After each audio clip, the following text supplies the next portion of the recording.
আ সম্পূর্ণ নতুন একটি অধ্যায় অর্থাৎ রাসায়নিক পরিবর্তন, কেমিক্যাল চেঞ্জ যাকে আমরা বলি। তো এই অধ্যায়টা আমার থিওরিটিক্যাল, ম্যাথমেটিক্যাল সব অংশই থাকবে। অর্থাৎ গাণিতিক সমস্যার সমাধান এখানে একটি গুরুত্বপূর্ণ অংশ। আমার প্রথম পত্রের ২টা অধ্যায়, দ্বিতীয় এবং চতুর্থ ২টাই গাণিতিক সমস্যার সমাধান করতে হয় আসলে।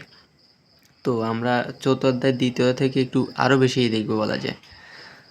এখানে বেশ কিছু পার্ট আছে, যেমন আমাদের রাসায়নিক গতিবিদ্যা, যেটা নিয়ে আমরা আজকে আলোচনা করব কিঞ্চিৎ পরিমাণ, হয়তো সবটুকু শেষ করা যাবে না। সাম্য অবস্থা ও সাম্য ধ্রুবক কেসি, যেখান থেকে ম্যাথ আসবেই, এবং অম্লক্ষারকের সাম্য অবস্থা বা বাফার দ্রবণ, বিভিন্ন প্রকারের বাফার দ্রবণ হয়।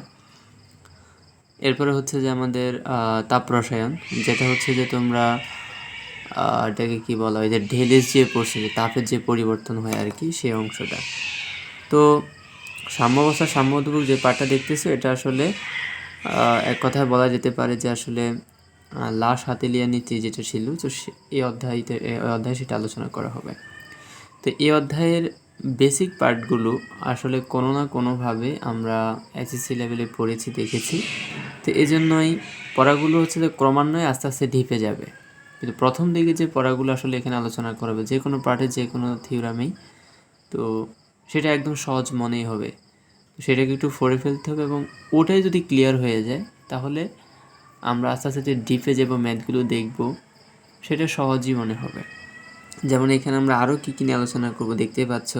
এটা আমি পরে সাবমিট করব। আমি আজকে যেখানে আলোচনা করবো সেখানে যাব, বাট এখানে একটু পরিচয় করিয়ে দেওয়া আর কি, যে এই অধ্যায়ে আসলে আমরা কী কী পেতে পারি। আমরা এই অধ্যায়ের পাবো রাসায়নিক সাম্য অবস্থার সাম্যধ্রুবক, একটু আগে বললাম। এর বৈশিষ্ট্য, লেখচিত্র রিটেনে আবার আসে। রাসায়নিক সাম্য অবস্থার উপর আমার তাপমাত্রা, চাপ, ঘনমাত্রার প্রভাব, মানে যেটাকে আমরা বলতেছি সাতেলিয়ার নীতি আর কি। সাম্যধ্রুবক, যেটাকে কেফি বলা হয়, এর উপর তাপমাত্রার বা যেটাকে বন্ড হফ মেথডও বলা হয়, এর প্রভাব লেখচিত্রের মাধ্যমে দেখাতে হয়। এরপরে কিউসি গ্রেটার দেন কেসি, কিউসি লেস দেন হলে বিক্রিয়া কোন দিকে যাবে। তো এরপর এটা আমরা দেখব ম্যাথমেটিক্যাল অংশ। কোনো বিক্রিয়ার জন্য কেপি ও কেসি লেখা, মানে আমরা কিভাবে কেপি ও কেসি বের করব। একটা বিক্রিয়া আমাকে দিয়ে দিল, ওই বিক্রিয়ার কেপি কি কেসি কি, আমরা কিভাবে বের করব। এরপর কেপি এবং কেসির মধ্যে সম্পর্ক। এরপরে হচ্ছে যে আমাদের কেপি বড় নাকি কেসি বড়, দুইটাই আসলে আমাদের সাম্য অবস্থা বোঝে বা সাম্য ধ্রুবক বোঝে। তো আমরা কখন কেপি দিব, কখন কেসি দিব, তাদের মধ্যে সম্পর্ক কি, কোনটা বড়, সেটা আমরা আলাদা একটা অংশে আলোচনা করব। এটা বিশাল একটা পার্ট বলা যায়। এর কোনো এককও নেই অলসো। এরপরে কোনো বিক্রিয়ায় ও তার বিপরীত বিক্রিয়ার মধ্যে সম্পর্ক, অর্থাৎ আমার একটা বিক্রিয়া ফরওয়ার্ডে যাচ্ছে আর একটা বিক্রিয়া ব্যাকওয়ার্ডে হচ্ছে, এদের মধ্যে একটা সম্পর্ক রয়েছে, সেটা কি। অম্লক্ষারক সাম্যাবস্থা ও বাফার দ্রবণ, পানির আয়নিক গুণফল, এরপর হচ্ছে অ্যাসিডের তীব্রতার ক্রম, এরপরে হচ্ছে যে আমাদের পিএইচের কিছু ম্যাথ রয়েছে, এগুলো তো এখন এতক্ষণে পিএইচের কিছু ম্যাথ রয়েছে, সেটা আমরা এমসিকিউতে কীভাবে শর্টলি বের করা যায় আর রিটেনে কীভাবে ব্রডলি বের করা হয়, সেই জিনিসটা হচ্ছে যে আমরা দেখাবো। এরপরে এখানে আরও রয়েছে পিএইচ পরিবর্তনের জন্য হাইড্রোজেন আয়নের ঘনমাত্রা কত গুণ বাড়বে কমবে, জৈব অ্যাসিডে কীভাবে পিএইচ বের করা হয়, মিশ্রিত দ্রবণের পিএইচ কীভাবে আমরা বের করব, পিএইচ বের করার পর এটা কি অম্লীয় না ক্ষারীয়, এর বৈশিষ্ট্য কী, ব্যবহার কী, কোথায় ব্যবহার করি আমরা। এরপরে গতকাল একটা প্রশ্ন আমাকে মনে সাবমিট করেছিলে যে সালফিউরিক অ্যাসিডের অম্লীয় ক্ষারত্ব হচ্ছে 2 বলতে কী বুঝে, এরকম কিছু একটা। তো আমরা সেই অম্লত্ব কার হয়, ক্ষারের হয় অম্লত্ব, আর এটাকে কি বলে, অম্লের হয় ক্ষারত্ব। তো সেই অম্লত্ব ক্ষারত্ব নিয়ে আমরা আলোচনা করব। অম্লীয় বাফার ও ক্ষারীয় বাফার আমরা এক্সাম্পল সহ আলোচনা করব, এবং এটার ম্যাথমেটিক্যাল টার্মও রয়েছে বাফার দ্রবণের। যেমন হচ্ছে অ্যাসিড লবণ দেওয়া পিএইচ বের করতে বলবে, অ্যাসিড ক্ষার দেওয়া পিএইচ বের করতে বলবে। তো কি ডাটা দেওয়া কি বের করতে হবে, আমরা ক্রমান্বয়ে অধ্যায়টা সহজ করে তুলব। তো সেই জন্য এবার মানুষের রক্তের বাফারের মধ্যে একটা সিকিউ ম্যাথ আসে, মানুষের রক্তের বাফারের সুন্দর একটা আছে, যে অ্যাসিডীয় এবং ক্ষারীয় অবস্থায় কীভাবে পরিবর্তিত হয়। কৃষিকাজে মাটির পিএইচ বাড়াতে হচ্ছে যে আমরা কি করি, পিএইচ কমাতে কি করি, এবং এক্সাম্পল সহ যদি দিতে হয়। এরপর যদি আমরা দেখি যে অ্যাসিডের তীব্রতার ক্রম রয়েছে, ক্ষারের তীব্রতার ক্রম রয়েছে, এরকম বেশ কিছু ক্রম আমরা আসলে লক্ষ্য করব। তো এখানে আসলে এরকম আরও আমি বেসিক পার্টগুলো একটু দেখাইছি। তো প্রকৃতপক্ষে আমরা আজকে যে পার্ট নিয়ে আলোচনা করব সেটা হচ্ছে বিক্রিয়ার হার নিয়ে বা প্রথম দিকের বেসিক পার্টটা নিয়ে। তো এতক্ষণ যা দেখাচ্ছি সেটা আমি সাবমিট আজকে করবোই না, জাস্ট হচ্ছে যে কি কি আছে অধ্যায়টাতে একটু সামারাইজ করে বলা আর কি, মানে আগে একটু ধারণা নেওয়া যে আমার কি কি পেতে পারি। তো এখানে অনেক কিছু মনে হয়েছে যে হ্যাঁ এগুলো আমি কোনো না কোনোভাবে আগে দেখেছি, এবং কিছু পার্ট মনে হয়েছে যে কি যে এগুলো একবারে নতুন মনে হচ্ছে। তো নতুন মনে হওয়ার কোনো কারণই নেই, আমরা ক্রমান্বয়ে এগুলো আলোচনা করব। খুবই খুবই সহজ একটি অধ্যায়। যদি প্রথম থেকে আমি অধ্যায়টা আজকে শুরু করতেছি, তো এটার একটা লেকচারও হচ্ছে যে গ্যাপ দিয়ে কাজ করবা না। এটা যদি নোট করতে বলা নোটগুলো করবা, মানে কাজগুলো অবশ্যই যদি যথাসময়ে কমপ্লিট করো এই অধ্যায়টা অনেক সহজ হবে। কিন্তু কাজগুলো যদি জমে যায় একদিনে যদি মনে করো যে আমি একদিন আজকে অনেক কাজ করে ফেলবো, তাহলে এই অধ্যায়টা নিয়ে ভুগতে হবে। আমি মিডিলের দিকে এই কথাগুলো বলে আসলে কোনো লাভ নাই, বারবারই বলতেছি যে প্রথম থেকেই এই অধ্যায়টার জন্য সিরিয়াস হতে হবে একবারে টোটালি। আমি যা বলতেছি যা করাচ্ছি এটুকু একটু করো। এবং তোমার কিন্তু হচ্ছে যে অলরেডি কেমিস্ট্রি 3টে অধ্যায় শেষ, এটা 4র্থ অধ্যায় এবং মোস্ট ইম্পর্ট্যান্ট একটা অধ্যায়। এই অধ্যায় থেকে 2টা প্রশ্ন করা হয়। আমি আবারও রিপিট করতেছি, এই অধ্যায় থেকে 2টা সিকিউ কোশ্চেন করা হয় এবং হিউজ একটা জায়গা আছে এমসিকিউ প্রশ্ন করার। সো অবশ্যই একটু গুরুত্ব সহকারে দেখতে হবে। আমি কথা না বলে আজকে একটু পড়াতে চলে যাই। আমাদের মূলত সবুজ রসায়ন নীতি বলে একটা কথা আছে। সবুজ রসায়নের নীতি বা যেটাকে আমরা বলি গ্রিন কেমিস্ট্রি, এটা টোটালি 12টা নীতি আছে এবং এটা যুক্তরাষ্ট্র কর্তৃক 1991 সালে এটা আবিষ্কৃত হয়। কারণ যখন থেকে আমরা কেমিস্ট্রি কেমিক্যাল পাইছি তো উল্টাপাল্টা ইউজ শুরু করে দিছি, সেটা নিয়ে হচ্ছে যে আমরা আসলে কোনো মাথা ব্যথা ঘামাই নেই যে এটার পরবর্তী ইউজটা মানে ক্ষতিকর দিকটা কী। যেমন এখানে বইতে আছে প্রথম পার্টটাই যে রাসায়নিক বিক্রিয়া ও গ্রিন কেমিস্ট্রি। দেখো গ্রিন কেমিস্ট্রি টোটালি 12টা নীতি পাবা, যেটা আন্তর্জাতিক রসায়নবিদগণরা নির্ধারণ করেছেন। তো সেই পার্টগুলো অবশ্যই দাগায় একটু পড়বা। এই দেখো 12টা নীতি পর্যন্ত এখানে আছে, ঠিক আছে। তা আমি এখানে একটু আসি। এখানে 12টা নীতি দেখালে আমি সেটা অবশ্যই সুন্দর করে পড়ে দাগিয়ে পড়তে হবে। আমি যদি এখানে একটু কাজ করি যে আমাদের অ্যাটম ইকোনমি জিনিসটা কি, আমরা দুইটা এখানে তথ্য নিয়ে কাজ করবো, একটা হচ্ছে অ্যাটম ইকোনমি আর একটা হচ্ছে যে আমাদের ই ফ্যাক্টর। জিনিসটা একটু ক্লিয়ার হবা। অ্যাটম ইকোনমি হচ্ছে যে আমার কাঙ্ক্ষিত উৎপাদের পরমাণুসমূহের ভর ডিভাইডেড বাই বিক্রিয়ক পরমাণুসমূহের ভর ইন্টু 100%। তাহলে এটা বলতে কাঙ্ক্ষিত উৎপাদ বলতে কী বোঝাচ্ছে, আমি একটা বিক্রিয়া যদি লিখি যে A প্লাস বি আমি বিক্রিয়া করে পাইছি C প্লাস ডি। আমার এখানে দেখো উৎপাদ দুইটা, একটা হচ্ছে C একটা হচ্ছে ডি। আমি ডি উৎপাদন করতে চাচ্ছি না, আমি চাচ্ছি শুধুমাত্র বিক্রিয়ায় C উৎপাদন হোক।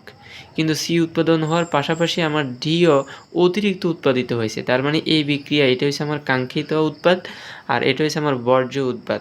মানে বর্জ্য বলতে বোঝাচ্ছে যে এটা আমার দরকার নাই, মানে আমার উদ্দেশ্য এটা ছিল না যে আমি ডি উৎপাদন করব, কিন্তু উৎপাদন হয়ে গেছে। তাহলে আমার কাঙ্ক্ষিত কে সি। যখনই আমি অ্যাটম ইকোনমি নির্ণয় করব তখন আমার কি হবে, এই যে কাঙ্ক্ষিত উৎপাদের ভর মানে সব উৎপাদের ভর উপরে বসবে না, শুধুমাত্র সি এর ভরটাই উপরে বসবে। কথা কি বুঝাতে পারলাম? অর্থাৎ আমার উপরে যেটা বসবে সেটা হচ্ছে যে কাঙ্ক্ষিত উৎপাদ মানে সি মৌল বা সি যৌগটার ভর যত সেটাই উপরে বসবে, আর নিচে বসবে এ বি দুইটারই ভরের যোগফল। কথা বোঝা গেছে? এটাই এখানে বোঝাচ্ছে আর কি, যে কাঙ্ক্ষিত উৎপাদের পরমাণুসমূহের ভর ডিভাইডেড বাই সবগুলো বিক্রিয়কের মানে যতগুলো বিক্রিয়ক থাকবে তাদের পরমাণুসমূহের ভর ইন্টু 100% বা 100, এটা পার্সেন্টেজ অবশ্যই বের হবে। একটি পরিবেশ বান্ধব উৎপাদন প্রক্রিয়ায় ক্ষতিকর উপজাত ঘটন প্রতিহত করে বিক্রিয়ক পদার্থকে কত অধিক পরিমাণে প্রয়োজনীয় ও কাঙ্ক্ষিত উৎপাদে রূপান্তরিত করা যায় তাকে অ্যাটম ইকোনমি বলে। মানে তুমি অ্যাটম ইকোনমি দ্বারা বুঝতে পারবা যে আমার আসলে আমি যে কাঙ্ক্ষিত উৎপাদকটা চাচ্ছি সেটাকে আমার কত পার্সেন্টেজ উৎপাদিত হয়েছে। যদি দেখো যে সেটা 80% তার মানে ইটস বেটার। যদি দেখো যে এটা 60% হয়ে গেছে তার মানে এটা কি যে আমার বর্জ্যই বেশি উৎপাদন হচ্ছে, আমার কিন্তু আমি যেটা চাচ্ছি যে আমার উৎপাদক এটা হোক সেটা কিন্তু আসলে উৎপাদিত হচ্ছে না। তার মানে অ্যাটম ইকোনমি দ্বারা আসলে আমরা কাঙ্ক্ষিত উৎপাদের কতটুকু সেটা উৎপাদিত হয়েছে তার পার্সেন্টেজ আমরা বের করতে পারি। এরপর রয়েছে রাসায়নিক নীতিমালা বা গ্রিন কেমিস্ট্রি এর নীতিমালা কতটুকু অনুসৃত হয়েছে তা জানা যায় কিসের মাধ্যমে, ই ফ্যাক্টরের মাধ্যমে। তাহলে আমার কাঙ্ক্ষিত উৎপাদক কতটুকু উৎপাদিত হয়েছে তা জানা যায় সেটা অ্যাটম ইকোনমির মাধ্যমে। আর গ্রিন কেমিস্ট্রির নীতিমালা মানছে কিনা বা কতটুকু মানছে সেটা আমরা জানতে পারি ই ফ্যাক্টরের মাধ্যমে। ই ফ্যাক্টর মিনস হচ্ছে এনভায়রনমেন্টাল ফ্যাক্টর।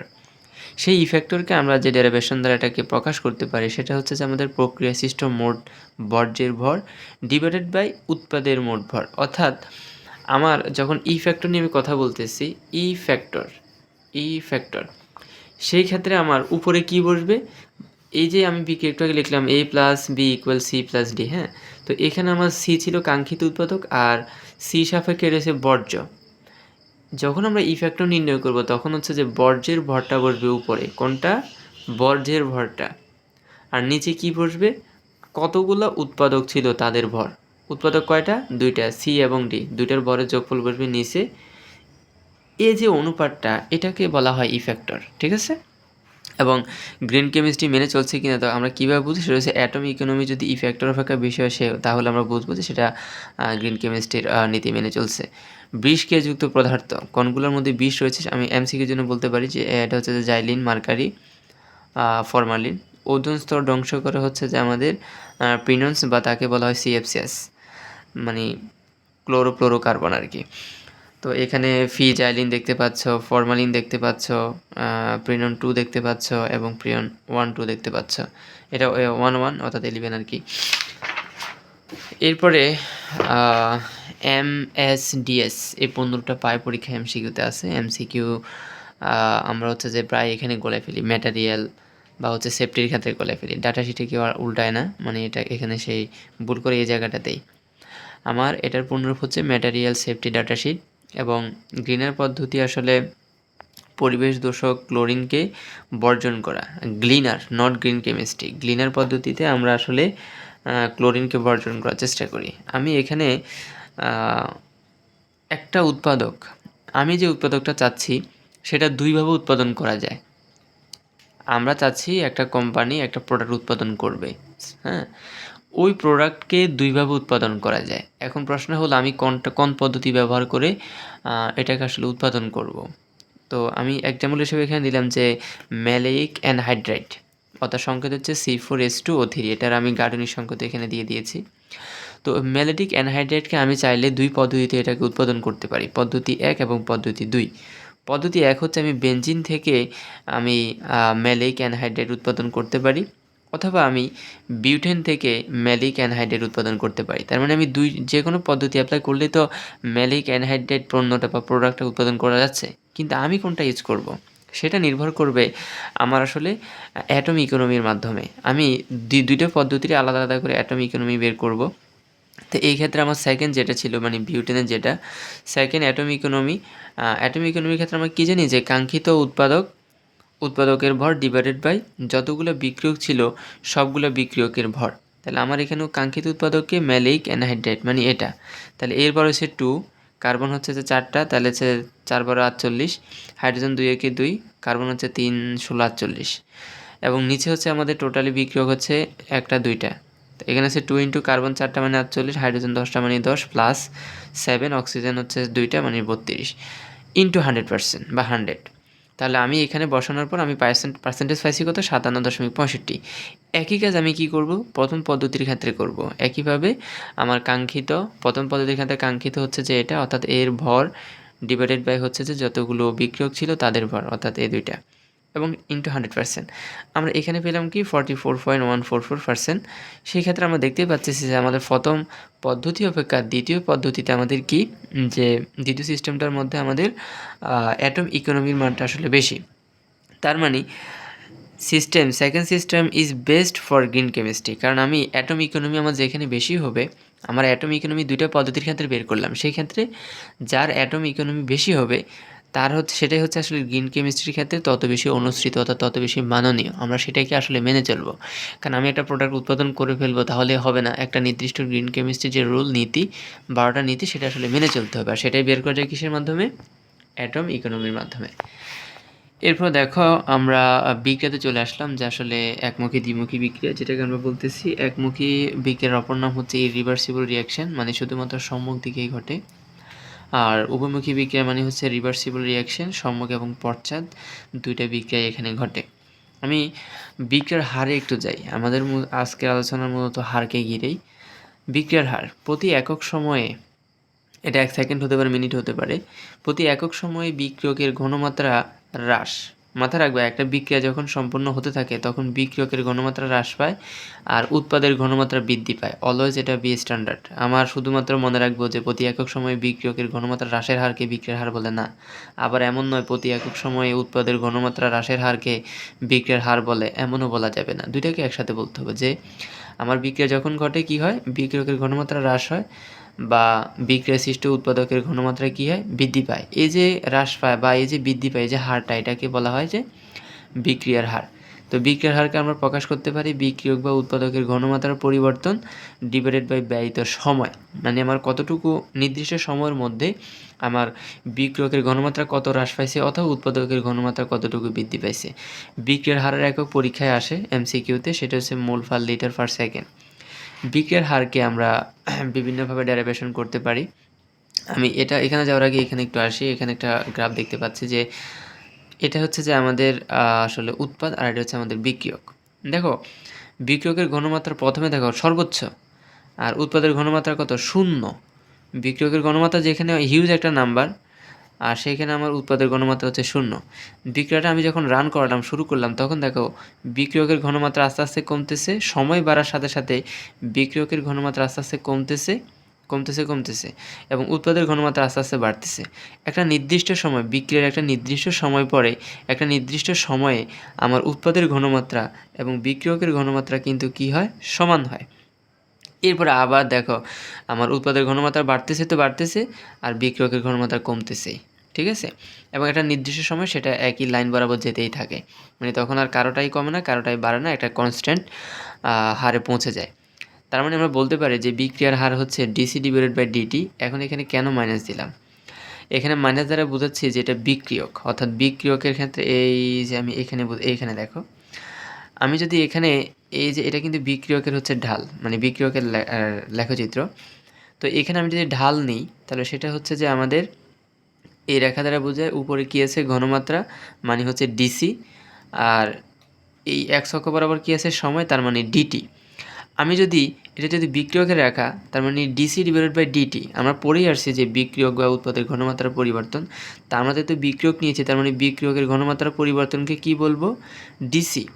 সি দ্বারা শুধু বোঝায় কি, ঘনমাত্রা, শুধুমাত্র সি দ্বারা বোঝায় ঘনমাত্রা, আর ডিসি দ্বারা বোঝায় কি, ঘনমাত্রার পরিবর্তন, এর জন্য দেওয়া হয়েছে ডিসি। আর টি দ্বারা শুধু সময় বোঝায় আর ডিটি দ্বারা কি বোঝায়, সময়ের পরিবর্তন। তার মানে ডিসি বাই ডিটি দ্বারা বোঝাচ্ছে যে আমার ঘনমাত্রা পরিবর্তন ডিভাইডেড বাই সময়ের পরিবর্তন। এখন প্রশ্ন হলো এখানে মাইনাস কেন, মাইনাস এই জন্যই কারণ আমার বিক্রিয়কের ঘনমাত্রা কমানো কী হচ্ছে, কমতেছে, এটা দ্বারা এটা বোঝাতে আমি মাইনাস চিহ্ন ইউজ করছি। একইভাবে উৎপাদের যদি গ্রাফটা খেয়াল করো, এটার আমি ঢাল নিয়েছি, ঢালের হচ্ছে যে ডিএক্স ডিভাইডেড বাই ডিটি।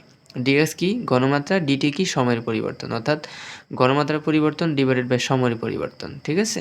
এখন এখানে কেন প্লাস হয়েছে, কারণ এটার ঘনমাত্রা ক্রমান্বয়ে বাড়তেছে, এই জন্যই। তার মানে আমার বিক্রিয়ার হার minus DC by DT equal আমি লিখতে পারবো ডিএক্স বাই ডিটি। কেন দুইটা সমান, কারণ আমার বিক্রিয়কের ঘনমাত্রা ঠিক যেই পরিমাণ হ্রাস পাবে উৎপাদের ঘনমাত্রা ঠিক সেই পরিমাণ বৃদ্ধি পাবে, মানে দুইটাই সমান। কথা বোঝা গেছে। আমি যদি 5 মল বিক্রিয়ক থেকে উৎপাদন না দিই তাহলে উৎপাদ কখনোই 5 মল উৎপাদিত হতে পারবে না। তার মানে আমার ঘনমাত্রা যত কমতেছে ঠিক উৎপাদের ঘনমাত্রা তত বাড়তেছে। এরপর দেখো রাসায়নিক সাম্য অবস্থা কি, যখন কোনো উভয়মুখী বিক্রিয়ার সম্মুখ ও পশ্চাৎমুখী বিক্রিয়ার হার সমান হয় তখন সেই অবস্থাকে আমরা বলি কি, রাসায়নিক সাম্য অবস্থা। এটা একটু আগে আলোচনা করেছি। আমরা উভয়মুখী বিক্রিয়ার ক্ষেত্রে ফরওয়ার্ড রিয়াকশানও দেখি এবং এটার ব্যাকওয়ার্ড রিয়াকশানও দেখে থাকি। এরপর যদি দেখো বিক্রিয়ার হার বনাম সময়, এটা হচ্ছে বিক্রিয়ার হার, এটা হচ্ছে সময়। আমরা একটু আগে যেটা দেখছি সেটা হচ্ছে বিক্রিয়ার ঘনমাত্রা এবং হচ্ছে সময়ের, সেখানে আমরা দেখেছি উৎপাদকের এবং হচ্ছে বিক্রিয়কের। তো এখানে আমরা সেটাই দেখব। এখানে হচ্ছে বিক্রিয়ার হার, একটা নির্দিষ্ট সময় পরে বিক্রিয়ার হার কী হয়ে যায়, ইকুয়ালাইজেশনে পৌঁছে যায়। এই যেমন এটা দ্বারা আমি যদি আবার একটু দেখা যে ঘনমাত্রা বনাম সময়ের, এই দেখো একটা নির্দিষ্ট জায়গায় এসে তারা কী হয়েছে, সমান হয়েছে। তারপরে আমার দেখো বিক্রিয়কের ঘনমাত্রা কমে গেছে, তারপর যে জায়গায় কমে গেছে ওটাকেই দেখো সে একদম বহন করেছে, এভাবেই চলে যেতে থাকবে আজীবন। একইভাবে উৎপাদকের ঘনমাত্রা বাড়তেছে একটা নির্দিষ্ট জায়গায় গিয়ে উপরের ঘনমাত্রার সমান, তারপর তার আরও বাড়তেছে। যখনই সে এখানে আসলো তখন সেটা যত বাড়লো ওখানেই থাকলো, আর বাড়তে থাকলো না, এবং একটা কনস্ট্যান্ট নাম্বারে সে যেতেই থাকলো। কথা বোঝা গেছে? তার মানে সার্টেন একটা টাইমে গিয়ে আমার উৎপাদকের ঘনমাত্রা যা তার থেকে আর বাড়তেছেও না কমতেছেও না, বিক্রিয়কের ঘনমাত্রাও আর বাড়তেছে না কমতেছে না। ঠিক আছে, এই যে বাড়তেছে না কমতেছে না এই যে অবস্থাটা দেখো, এখান থেকে এই দূরত্বটা, এখান থেকে এই দূরত্ব, এখান থেকে এই দূরত্ব, এটা কিন্তু ইকুয়াল। তার মানে এটা দ্বারা কি বোঝাচ্ছে, প্যারালালি দুটো রেখা চলে যাচ্ছে, তার মানে এটা দ্বারা বোঝাচ্ছে যে আমার রাসায়নিক সাম্য অবস্থায় আছে। এবং একইভাবে এখানে আমি যদি রাসায়নিক সাম্য অবস্থা দেখাতে চাই, সেটা হচ্ছে বিক্রিয়ার হার, এ হচ্ছে ব্যাকওয়ার্ড ডিরেকশন, এ হচ্ছে ফরওয়ার্ড ডিরেকশন। একটা নির্দিষ্ট সাম্য যখন পৌঁছাবে তখন সেখানে ফরওয়ার্ড ডিরেকশন এবং হচ্ছে ব্যাকওয়ার্ড ডিরেকশনের হার হচ্ছে সমান হবে। সেই বিন্দু থেকে আমার আসলে সাম্য অবস্থা বোঝে, এবং সেখানে হচ্ছে সাম্য অবস্থা বিক্রিয়ার হার সেটা কনস্ট্যান্টলি এভাবে যেতেই থাকে। মানে এই যে বিন্দুটা এটা কিন্তু কনস্ট্যান্টলি এভাবে যেতেই থাকবে। এরপরে আমি দু একটা মৌল নিচ্ছি। এখানে এ হচ্ছে বিক্রিয়ক, এ হচ্ছে উৎপাদ। দুইটা জিনিস দিয়ে আজকে শেষ করব। দেখো, আমার যখন স্টার্ট টাইম, মানে যখন বিক্রিয়া যখন শুরুর সময়, তখন আমার এই মৌলটার আমার মৌল সংখ্যা ছিল একটা নির্দিষ্ট, অর্থাৎ এ মোল ছিল। অর্থাৎ বি মোলের কোনো প্রকার মোলই তখন উৎপাদিত হয় না, কারণ মাত্র বিক্রিয়াটা শুরু, এখনও সবাই বিক্রিয়ক হিসেবেই আছে, এখনও হয়নি, মানে উৎপাদন হয়নি। একটা নির্দিষ্ট সময় টি সময় পরে আমার এক্স পরিমাণ হচ্ছে যে মৌল বিক্রিয়ক থেকে উৎপাদে চলে গেছে, অর্থাৎ এ বিয়োগ এক্স। মানে এখন এটা উৎপাদকে দেখো মৌলের পরিমাণ, বিক্রিয়কে দেখো মৌলের সময় কী হয়ে গেছে, এক্স পরিমাণ কমে গেছে। এক্স পরিমাণ কমে গিয়ে সেটা কোথায় গেছে, উৎপাদে গেছে। অর্থাৎ আমার বিক্রিয়ক থেকে গেছে দেখো মাইনাস, আর উৎপাদে সেটা হয়েছে কি প্লাস। মানে নির্দিষ্ট সময় গিয়ে উৎপাদের ঘনমাত্রা বাড়তেছে আর আমার বিক্রিয়কের ঘনমাত্রা কমতেছে। তো এটাকে যে আমি রেট অফ রিয়াকশন হিসেবে দেখাতে চাই, তাহলে আমার রেট অফ রিয়াকশন বা বিক্রিয়ার হার কয়টা, দুইটা, একটা হচ্ছে বিক্রিয়কের, একটা হচ্ছে উৎপাদের।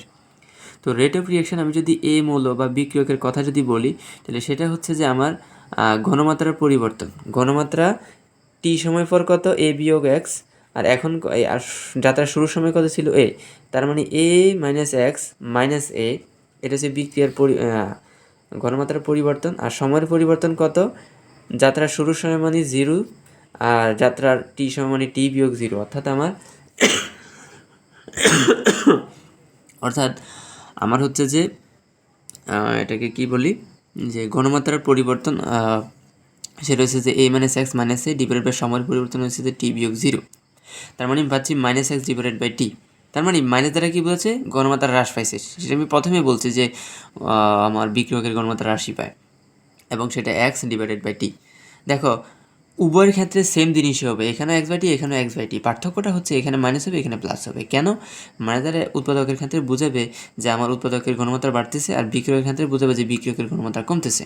তো আমি যদি বি এর ক্ষেত্রে বলি, বি এর ঘনমাত্রা দেখো আমার এখন আছে এক্স, আগে ছিল কত 0, তার মানে ঘনমাত্রার পরিবর্তন হচ্ছে এক্স বিয়োগ 0। সময় কত, সময় হচ্ছে যে টি, আর যাত্রার সময় হচ্ছে যে যাত্রার শুরুর সময় হচ্ছে 0, তার মানে টি বিয়োগ 0। তার মানে আমার ঘনমাত্রার পরিবর্তন উৎপাদকের ক্ষেত্রে হচ্ছে যে এক্স বিয়োগ 0, আর সময়ের পরিবর্তন হচ্ছে টি বিয়োগ 0, অর্থাৎ আমার এক্স ডিভাইডেড বাই টি। এটাই হচ্ছে আমাদের রেট অফ রিয়াকশন অফ আমার কার ক্ষেত্রে, উৎপাদকের ক্ষেত্রে। দুইটাই সেম, বাট এটা দ্বারা বোঝাচ্ছে পজিটিভ মানে বাড়তেছে, এটা দ্বারা নেগেটিভ মানে আমার কমতেছে। একইভাবে আমি যদি এখানে আর ভি নয়, এখানে এখন কি 2b, যাত্রার শুরুর সময় আমার এই মূল্যটা এই যে বিক্রিয়ক আমার এ মোল কনস্ট্যান্ট করে, মানে সে ধারণ করে, কিন্তু বি মূল্যটা যাত্রার শুরুর সময় কিছুই এখনও তার মধ্যে যায় নাই, মানে 0 মোল নিয়ে সে আসে। যাত্রা বিক্রিয়া শুরু করতে করতে যখন টি সময় পার হয়ে গেল, তখন তার ঘনমাত্রা মৌল সংখ্যা হচ্ছে এক্স পরিমাণ এখানে চলে গেছে, আর সে তার মানে তার থেকে কত কমে গেছে, এ বিয়োগ এক্স পরিমাণ তার মধ্যে এখন আছে। এখন এখানে এক্স না দিয়ে 2x কেন দিলাম, যেটা এখানে আমি দিই নাই, কারণ এখানে শুধু বি ছিল, কিন্তু এখানে আমার কি 2v।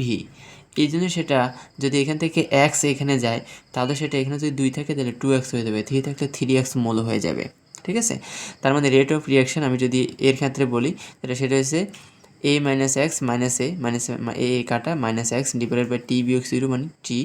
আর বি এর ক্ষেত্রে আমি যদি বলি 2x minus 0 divided by T বিয়োগ 0, সেটা আমি পুরোটা লিখে নিই, অর্থাৎ উপরে হচ্ছে 2x নিচে হচ্ছে টি। তার মানে এই জিনিসটা আমাদেরকে খেয়াল করতে হবে যে এখানে আমাদের কী দিয়েছে। তো আজকে এই পর্যন্তই। নেক্সট ডে আমরা বিক্রয়ের হার নিয়ে আরও কথা বলবো। তো আজকের বেসিক পার্টটা অধ্যায়টার অবশ্যই বই শুরু থেকে একটু পড়া শুরু করে দিবা, পাশাপাশি যেটুকু আলোচনা করছি এটুকু অবশ্যই নোট করে ফেলবা।